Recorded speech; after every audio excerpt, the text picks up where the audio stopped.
Hello and welcome back to the F123 setup series. Yes, we have finally arrived to onto the new game. I've waited so long to make this because I tried to make everything right. I also tried to think of how I want to make this best. Do I want to split it up into separate parts and videos? But in the end, I've decided I'm going to make one ginormous video. Here it is. Deal with it. If you have further questions, ask them down below. I will try to answer them as quickly and as best as possible. And if there are too many questions, I will probably make further follow-up videos. Now, as the title already suggests, this is going to be a guide video. I'm not going to show you all my setups for each and every track. You can actually find all of them in a public spreadsheet that is available, for example, in Jano's Discord from Jano Opmir.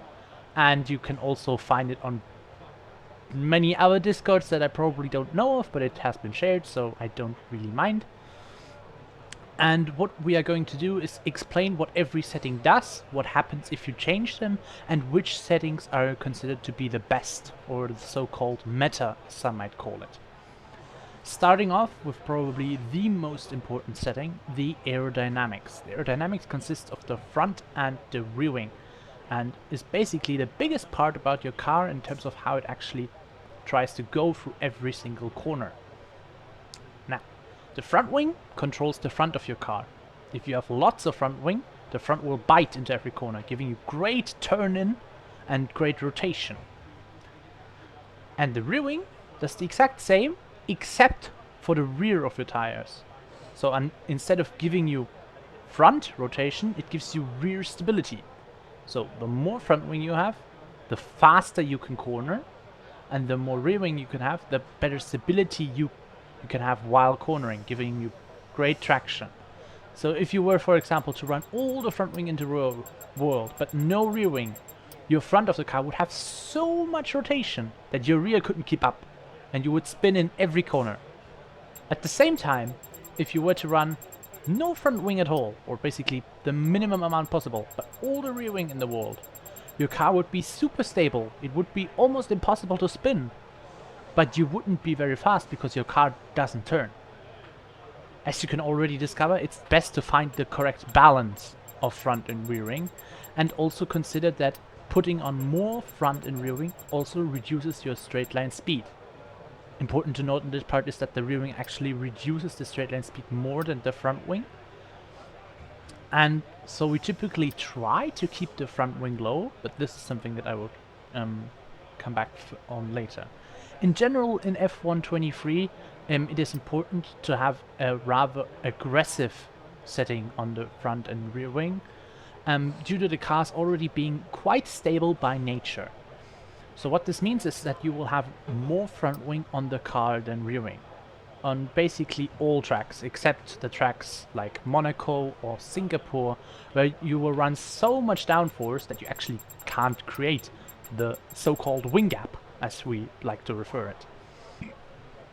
Now, as for the other tracks, it is really hard to give a specific wing gap that you should always stick to, but for most tracks, 5 is probably the minimum, actually. You will fare with 5 wing gap as sort of an understeery part of the setup for most tracks, and a lot of tracks will actually favor running 6 or maybe 7 clicks of wing gap. And then maybe super aggressive tracks like Brazil will have 8 clicks of wing difference. In terms of how much wing you're supposed to run, it is probably best described as in how much were we running in F122. And the answer is F123 uses considerably more wing compared to F122. The reason behind this is that the cars gain so much more stability that we spend a lot more time on the throttle and a lot harder on the throttle. This means that the car needs to have solid traction when we are absolutely slamming the throttle down, and we actually gain a lot of time if we ensure this.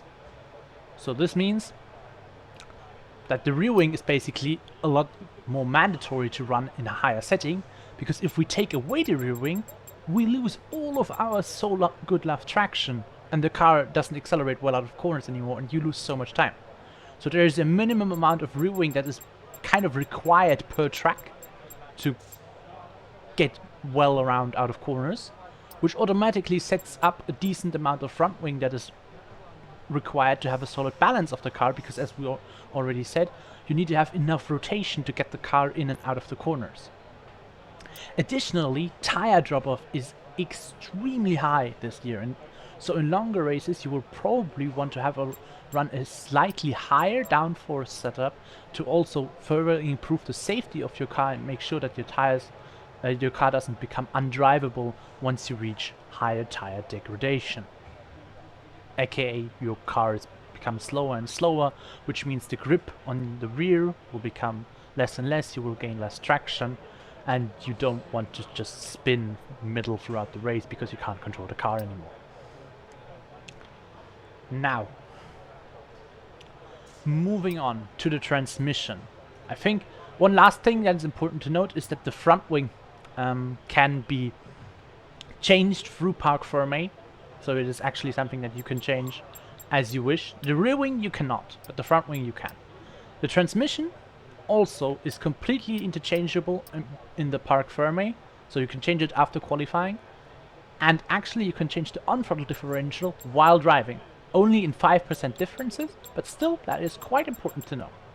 Now, the differential consists of the on and the off-throttle diff, and the name already describes what the setting actually does. The on-throttle differential is only active when you're actually spending time on the throttle, and the off-throttle differential is only active when you're spending time not on the throttle, which is also basically when you're braking or turning in. Hopefully turning in. Please don't be on the throttle when turning in. It's super unnecessary and costs you a lot of time. Don't do that. Unless you already know that the corner is flat out. But don't brake and accelerate at the same time. Thank you. So, basically what this means that the higher setting on the on-throttle differential will give you theoretically better traction out of the corner, but it will also cause the tire to not rotate as freely as possible, so in longer corners you will have significantly less rotation. And if you cause to lose traction despite the tires being more locked and the differential being more locked, the snap will be significantly harder to catch. Despite that, because you can actually guarantee pretty good traction out of slower corners, you can kind of min-max the setting by choosing a slightly higher setting, like the 5% we talked about, for the slow hairpin corners and the heavy traction zones, to gain a small benefit of traction and stability. And then in return, if you come to the long sweeping corners of Silverstone or Spa, you want to lower the setting by 5% or so to give you better turn-in and rotation. In general, the on-throttle differential is set very open in this game, as it has been for most games in Formula 1. So you kind of can always start on 55% from most tracks and then go from there. Depending on your setup, you might want to run 50% if the rest of your settings are rather passive, or for example increasing to 60% for the Sector 1 in Bahrain, or on very, very old tires you can also increase the setting by 5% to give you a bit of extra stability. The off-throttle differential works basically the same, except it just happens while you're braking or turning in. So a higher setting will give you increased stability, but at the cost of additional understeer under braking and when turning in. So you lose quite a lot of turn-in into basically every single corner. However, a more unlocked setting, while giving you more of the rotation, can actually cause you to lose the car under braking. It's so-called rear locking. It's when the rear of the tires start losing grip and you start to slide as you turn the car into the corner, even though you haven't actually overpushed the car. In general, as is on the on-throttle, the off-throttle differential is tried to set as low as possible, but without ever having these rear lockups, major rear lockups that cost you a lot of time and increase the tire wear and tire temperatures significantly. You want to avoid that as much as possible. It is, for example, a very viable option to run this setting. It is very track dependent, obviously. Around 52-53% for most tracks. You can always try to go as low as possible, and then for the race try and up this by 1 or 2%, because in the older tires this is something that you will feel a lot, that the rear sliding can occur much more often due to your off-throttle setting being set too low. Now, that's basically all I already have to say for transmission. This is something that you can use to fine-tune your car and make sure that it works throughout the entirety of your stint and your race. Moving on to the suspension geometry, we have the camber and the toe. These are two completely different settings, so I'm gonna describe them separately. The camber defines how the wheels sit on the track. Negative camber means that the car is angled more towards the surface and more towards the outside, so towards the corners. I'm sorry, I just messed that up completely. What this means that if you increase the negative angle of the car, which is basically going left, your car will gain increased grip and rotation in long corners. And we are talking very, very long corners, at the cost, of course, of grip and rotation in the shorter corners. This is important to keep in mind. So what this means is that if you put this setting all the way to the left on the rear camber, is that your car will not have great traction straight traction out of basically any corner, but it will have great traction if you have to accelerate while still being in a corner. Nevertheless, most corners actually work that we are accelerating in a straight line, or as much of a straight line as possible. So the rear camber is typically set all the way to the right to try and optimize the rear grip that we can have on the tire. The front camber is usually also set all the way to the right on the F123 game, because most corners are actually not long enough for us to use the additional front camber that is possible, and we need all of the initial turn-in that we can get, due to the cars being rather understeery and not exactly that pointy. However, this is something that you can use to fine-tune your car and play around with if you feel like you have enough initial rotation of the car, but you lack a bit of mid-corner rotation. Your car is a bit sluggish in the longer corners. You can try and put the setting a few clicks more to the left and get a bit more mid and long corner rotation for tracks like Spain, Spa, Australia, and so on. Now, the toe has the toe in and the toe out, and they do completely opposite things, basically. The toe out, if you increase the setting, will give you increased initial turn-in. It will make the car more pointy, but it is going to decrease the front stability of your car. Under braking, it will make the car quite nervous. The rear toe can increase the setting to gain additional stability in all types of corners, so more traction and more high-speed stability. But it's going to also reduce the responsiveness of the car in those corners significantly, while increasing the temperatures of your tires.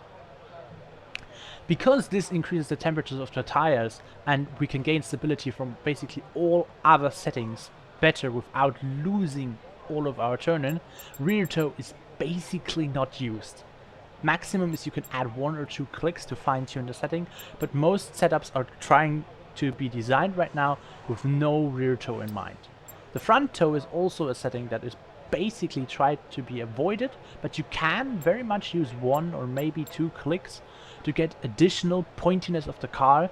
For tracks with lots of short corners, this might be beneficial if the rest of your setup is a bit more passive, or if you're min-maxing those esports times and want the car to be as sharp as possible and you're certain that you will be able to control the car even though it's going to be more unstable.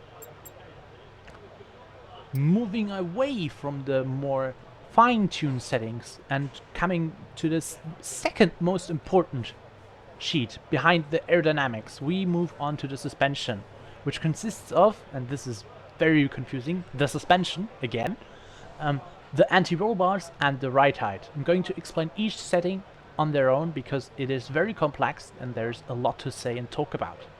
First of all, we have the front suspension and the rear suspension. The suspension controls how your car acts during aggressive braking or sudden acceleration, how it behaves over curbs, how it behaves on straights, how it behaves if you turn in harshly, and how it behaves in fast corners and in slow corners, how it behaves, how you go hard on the throttle, as I already described, under sudden acceleration, and so on. So basically, it is a super important setting with lots of different aspects in mind, and therefore very complex. Now, let me dial it down for you. You will need a minimum amount of suspension on the front and rear, always, to avoid the car to be bouncing. I'm sure most of you are actually watching in-game F1. Fahr an die Box und wir prüfen die Einstellungen. Fuck you, Übersteuern German bedeutet, Jeff. dass die Hinterreifen vor den Seriously, Vorderreifen den are Grip you verlieren. kidding me? Normalerweise liegt das an zu wenig hinterem Abtrieb oder an einer zu steifen Hinterradaufhängung. Eine leichte Anpassung mit negativem Sturz oder Vorspur kann ebenfalls hilfreich sein. Jeff is trying to explain us how to gain additional traction. What the fuck? Also, it's not Jeff, but Mark, right? Ah, I forgot. Tell me down in the comments. So, where was I? Yes. You need a minimum amount of suspension, because otherwise your car will be bouncing in the straights and in the corners. I'm sure you've seen the Mercs of the last year porpoising around, just the drivers hopping. This can also happen in the game, and it's going to cost you a lot of time. You want to avoid this as much as possible. So there is a minimum amount of suspension on the front and rear generally already needed. Then there is a minimum amount of front suspension needed to gain stability for the car in high-speed corners. And also middle-speed corners. Basically any corner that requires traction and stability while not being a hairpin, basically, is going to require a decent amount of front suspension, I'd say like 20 to 25 per minimum, to make sure that you don't spin out of those corners. And then the more of those fast corners you have, the higher of a front suspension setting will prove useful. At the same time, if you have lots of slow speed corners, a high front suspension setting is going to have a very poor performance of the car in those slow speed corners, as the car will not rotate as well through those corners, and you can't also change this through other settings of the car. You can't make your car pointy if your front suspension is incredibly stiff for slow speed corners. So you will have to be forced to lower this setting a bit to account for that. So your best idea is to try and judge how many fast corners are on the track and whether you have enough front suspension for those fast and middle speed corners to make sure that you will never ever spin out of them because of a sudden snap. At the same time, you don't want to run a maximum setting to ensure your performance in the slower parts of the track. For example, in Australia, you will want to run a relatively high setting because turn 1 is a fast corner. The part at the end of sector 1, the left-hander after the hairpin is a slow corner which leads onto the left corner. The left corner is a corner where you're very hard on the traction, you're in 4th gear. That's also considered a rather fast corner. Then, of course, you have the first corner of sector 2, the right-hander, fast corner. Then you come into sector 3, left-right, fast corner, obviously. Then you have the 90-degree right, which is more of a slow corner, actually. Then you have the fast right long-hander, where you also need stability, so a higher front suspension.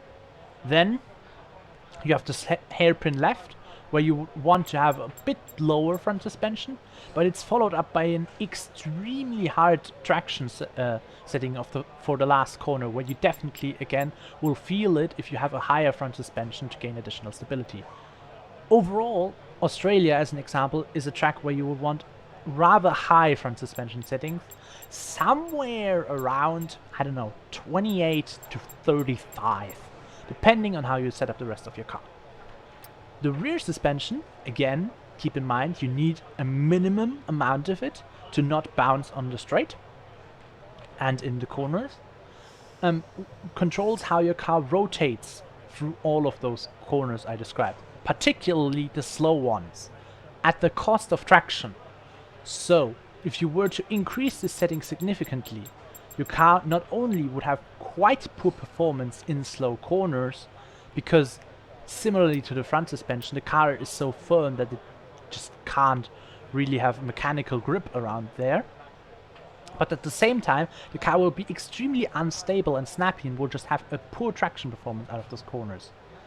This is why, in general, you want to have the setting relatively soft, but not too soft. If you put this setting too soft, you will actually feel it in the faster corners, while also realizing that you're bouncing, because it is the high-speed corners on F123 are generally considered to be quite stable, and this is a very nice way of getting some additional turn-in and rotation throughout the corner. So if you just lack the tiny bit of rotation, but you feel very, very safe accelerating out of slow-speed corners, increase the setting by a few clicks.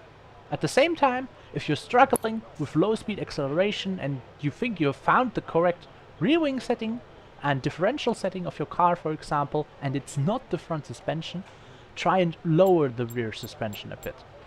Now, as for which settings are currently often used, this is unbelievably track and ride height dependent, which I will come back later on.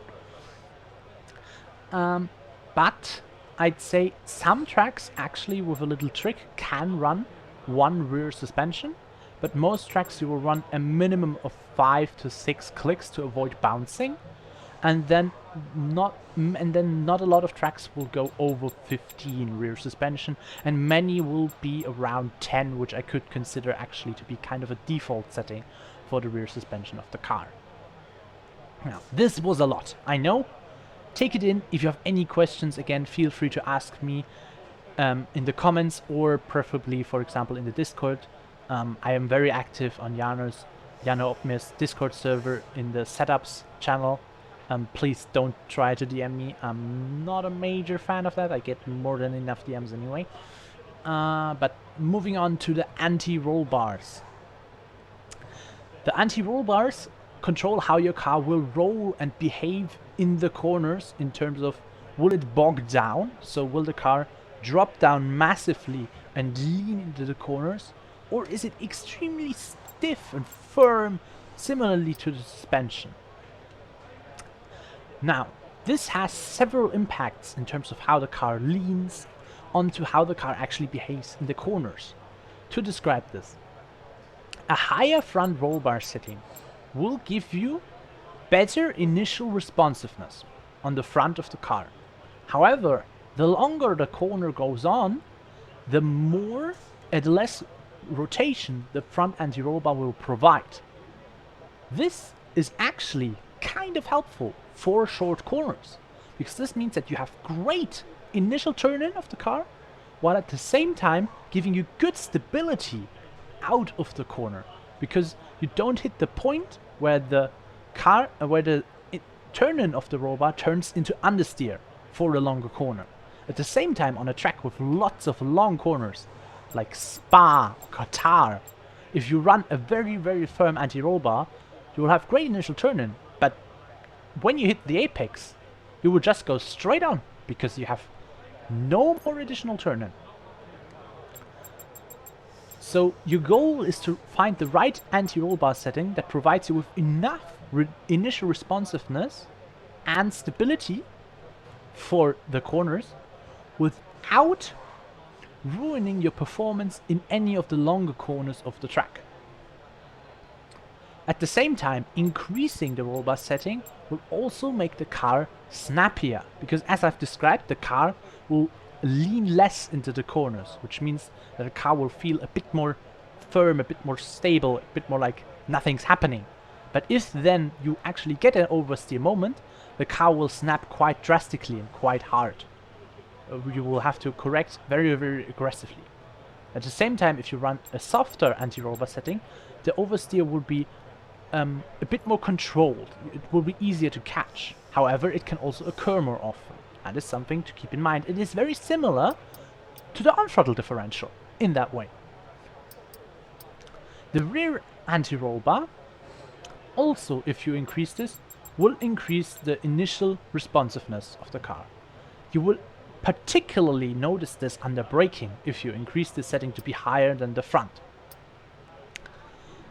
Now, at the same time, this will also cost you some rotation and grip and stability at the same time in longer corners, because this affects the rear of the car. This will not give you additional rotation the longer the corners go on. It will just make you slide because your rear cannot keep up anymore. This too high setting makes you understeer. This too high of a setting makes you oversteer. We want neither. This is why in general you usually run either equal rollbar setting or a higher front than rear rollbar setting. The difference will then also kind of control, similarly to the front wing, how understeer your car is. So it's basically the opposite of aerodynamics, but with the same system. The difference controls how aggressive your car is. If you run a lot more rear anti-rollbar than front, your car will be very snappy and very aggressive. If you run higher front than rear anti-rollbar, your car will have solid responsibility, but also, if you run it too high, very, very high long corner understeer. Now, as for which settings to choose for most tracks, generally try to picture it like this. Tracks with lots of short corners will definitely favor running a bit stiffer anti-rollbar settings.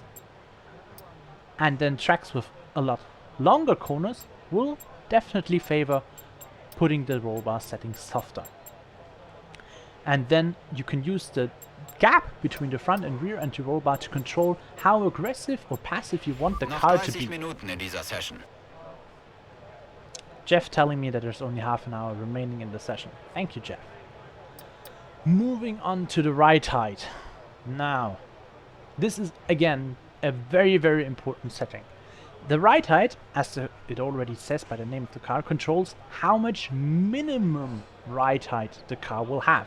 So basically, how low can the car go if, for example, you go in a straight line or in a corner, or if you're under load. So it controls how much ground clearance the car has under load.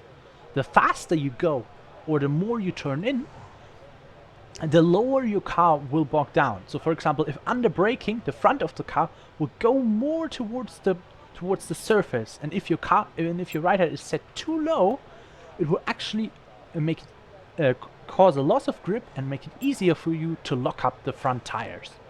Same with the rear tires. This is especially noticeable if you try to brake on curbs with too low front ride height.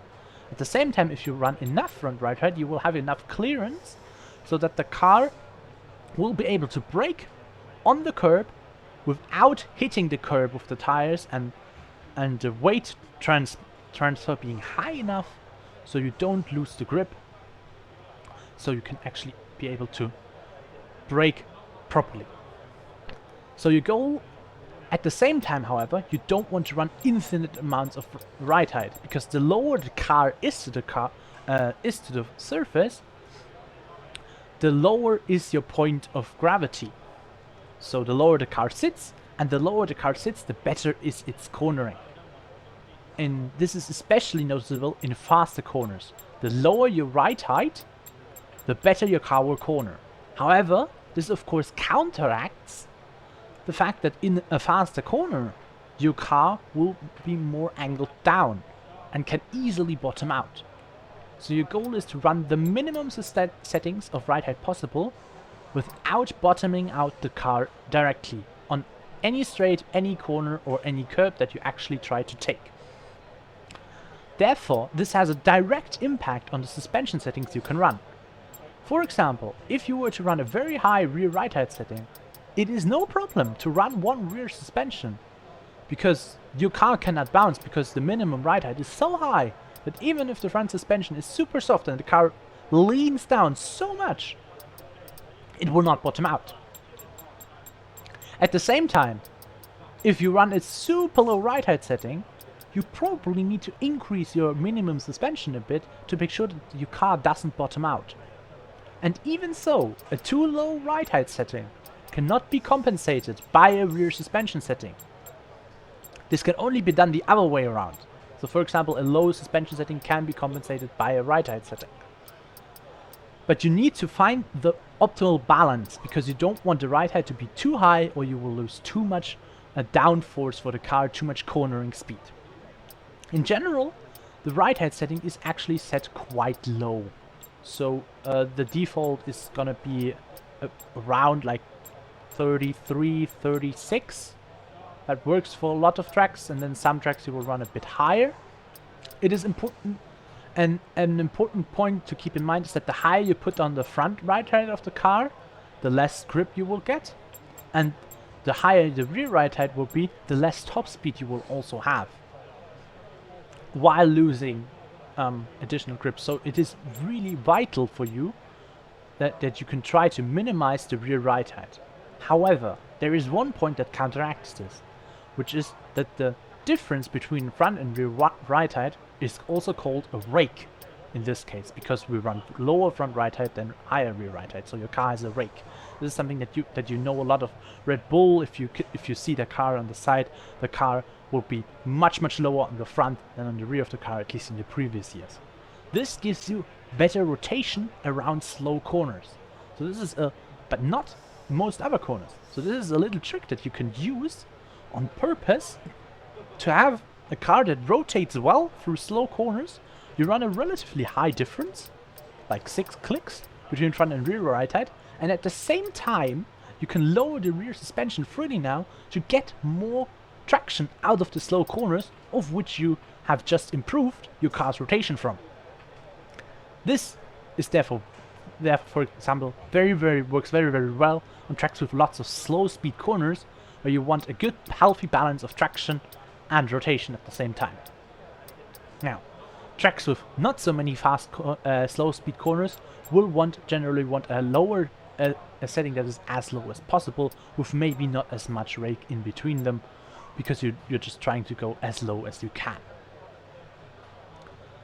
Moving on, finally, to the brakes. Will this video ever end? And we arrive to the brake pressure, which is a setting that is super simple. The higher this is, the harder your maximum braking power is. General, run this at 100%. It is possible to lower this by a few clicks, but it feels extremely weird and not worth it. I'm gonna be honest. Then we have the brake bias. The brake bias controls how, because the car has brakes in every tire. It has brakes in the front tires and in the rear tires. And the brake bias controls which brakes do the most of the work. So a very high setting is going to make sure that the front of the brakes do most of the work, and the front of your tires brake the car the most. This is of course going to take up a lot of grip that the front tire has, so you will have less turn-in, but also better stability under braking. And you can brake harder in a straight line. At the same time, if you move this all the way to the lowest number possible, the braking power is distributed equally, giving you optimal grip on the rear tires and on the front tires, but minimum grip on the rear tires that is technically possible, giving you great turn-in under braking, but also a very high chance for a rear lockup, so that you start sliding. The best setting is, of course, as you can probably guess, for each corner. This is a setting that you can actually change on your MFD while driving, and I encourage you, if you're a min-max, to try and change this by 1% for most corners, to move it down and up. So for example, hairpins will usually have a setting that is 1% higher, and then faster corners will have a setting that is 1% lower. You can also use this setting incredibly well to protect your tires in a longer race stint. So for example, this is something that you will find very common, is that your rear tires will wear out more than the fronts. So in the race you will generally increase your brake bias by an additional % to try and help and counteract this issue. At the same time, it of course is also going to help with your tire temperatures massively. So if you are overheating your rear tires, try and move up the front brake bias a bit. Generally, most tracks will end up somewhere between 55, 56 and 54% brake bias. However, there are some exceptions to this. On some tracks you can actually run ridiculously low settings, like Japan has the possibility to run 50% in most corners. For why, I do not understand, but it is. And this is something you have to keep in mind, and you have to try and find out yourself. Moving on to the final setting, the tire pressures. These control how hot your tires can be. And this is something that in the physics of the car has actually changed drastically. In the previous games we had one tire temperature window for all tire compounds. Soft, medium, hard, no matter which actual compound was used per track. So you know from the real F1 game, you have the Pirelli brings harder compounds to tracks like Bahrain or Spa compared to Monaco where they bring softer compounds. The softer compounds are the C5, which is the softest tire available, and the C4 and the C3 would be the medium and the hard for Monaco respectively. At the same time, the C3 is, for example, the soft tire of Bahrain. So the hard of Monaco is the soft of Bahrain, the C2 is the medium of Bahrain, and the C1 is the hard for Bahrain. There is also a C0 that was used in previous games and therefore previously in real life, and it is currently only available in Portugal and is the hard tire there. Slight note. Now, what changed in the F123 game is that each compound, so each C compound now, has its own tire temperature window. The tire temperature consists of the carcass and the surface temperatures. The carcass are the core temperatures, the inside temperatures. They don't fluctuate very quickly, but they are incredibly important, and they have a 10-degree window of the car. The best way to memorize this is that the hardest tires have the highest temperature window. So the C1 will work from 100 to 110 degrees on the carcass optimally with 100%. Go too low, you lose grip. Go too high, you lose grip. Generally, you want to be a bit too low if you can avoid it, rather than be too hot. But your goal should always be in every setup to be in the optimal carcass window all of the time. At the same time, however, you can try and max this out towards the higher setting, but you will then overheat the surface in some corners. The surface fluctuates very quickly, and especially in long corners, depending on the load you put on the tire, the car will overheat very, very quickly, and then on the straights, of course, the tire will cool down significantly. The surface temperatures also have the same tire temperature window. You can find some videos on this, which it also, of course, depends on which compound you are using, but it is not very important to memorize. What is important to memorize is that you will overheat the surface quicker before you overheat the carcass. This is very crucial to how you want to set up your pressures. What this means is that if you are to run, for example, a medium soft strategy at Brazil, your goal would then be to set up the medium pressure. The Brazil is the C4 to C2, if I'm correct. So the C5 has 90 to 100 degrees. The C4 has a carcass temperature window from 92.5 to 102.5 degrees, and it always takes these 2.5 degree steps in the carcass. So we're going to do a medium soft. This is the C3 and the C2 compound. The C3 therefore has a temperature window from 95 to 105 degrees, and the C2 and the C4, which is a soft tire, will have a temperature window of 92.5 to 102.5 degrees. Now, our goal is to avoid surface overheating on our soft tire in the later part of the stint. So we could theoretically try and max out the medium tire, have it go to 104 degrees on the carcass, completely maximized, and push the medium tire to the limit. But this will then overheat our soft tire significantly, and it will also overheat the surface of the medium tire. So your goal would be to try and minimize the medium tire to around 100, 101, maybe 102 degrees in the maximum, while also making sure that on the straights you don't drop below the 95 degree window on the mediums. This will automatically ensure that your tires are in the correct window for a long stint on the medium tires, while also guaranteeing that they won't overheat on the softer compound of the car you're using. In general, why would you even want to increase tire pressures in the first place? Well, this can be explained relatively simply. A higher tire pressure setting will provide more grip as long as you don't actually overheat the tire on the surface or the carcass. So a higher setting is better if you don't overheat. Now, this was everything, and it was a lot. And it was only dry setups. I'm planning to help make a wet setup video, but this requires so much experimentation that I currently do not want. It's too hot in Germany, if I'm totally honest, to drive a lot.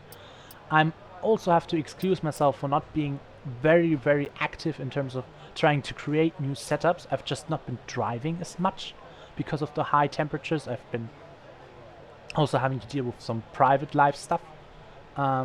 If you have any questions, I think I've mentioned it like 5 times now, please answer down below, tag me on Discord.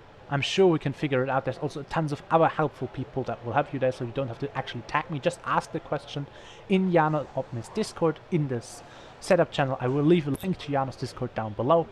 And if you enjoyed it, thank you very much to listening to the F123 Setups podcast, and see you next time. Bye bye.